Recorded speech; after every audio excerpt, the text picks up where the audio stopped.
Yeah, I thought we were probably the scoreboard would suggest we were the better team. We had 47 shots, 7 goals. I thought our system seemed to work better tonight. We've been doing pretty well lately playing the same systems, but they haven't been finishing the goals off. Tonight the goals actually start going in for us. It's a good crowd, it's a good game.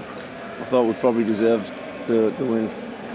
It'd be a very difficult game against Melbourne Ice, but I'd love to see the same scoreline. It's probably improbable, but I think we'll go fine. We've been playing well. The league position on the ladder probably hasn't justified where we're sitting. We've lost 4 or 5 games by 1 goal, which we've always had the most shots in. I think tomorrow night we've got to change a little bit of our system to suit the Melbourne Ice, with a bit of respect for their position in the league and who they are and their reputation, and also the standard that they've set amongst the league. I think it'll be a good game, though. I think we'll compete well with them. Yeah. You travel once on that long road trip. Perth does it every road trip's a long trip. We have to do it every single trip. You only do it once in a whole season, so I guess it'd be like West Coast Eagles are the best team in the competition because they travel 1,000 times more than anybody else, and they're winning more competition. So all Perth teams are in that position. They all hear the same stuff from the other leagues.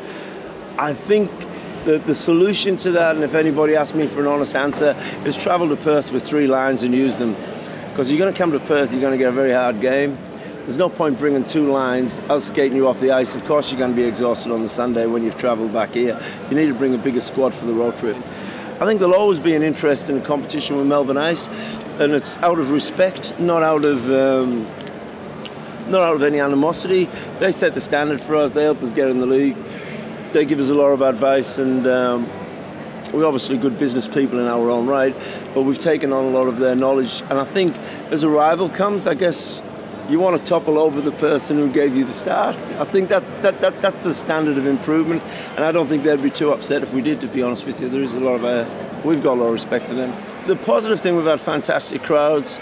We've had incredible media support. We've got a good organisation in the background, where we're all willing to put our hand up and say we've made mistakes and we can do things better next time. It's very difficult if you've got an organisation where, even if you have volunteers, where nobody's willing to be accountable for their actions. I think our most positive thing is we're all willing to be accountable and say we can do a better job.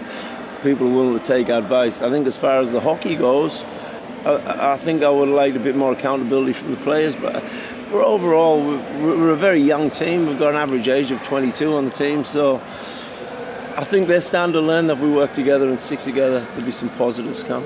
Well, we'd like to keep the same core of players together, obviously, and I think we will. There's a big commitment from the guys. We had a plan. Obviously, getting in the league was a big plan.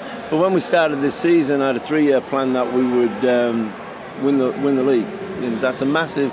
But I think if you don't set goals, they've got to be high, but they've got to be realistic. And I think with our core group of players, that was realistic. Whether it eventuates or not, I don't know.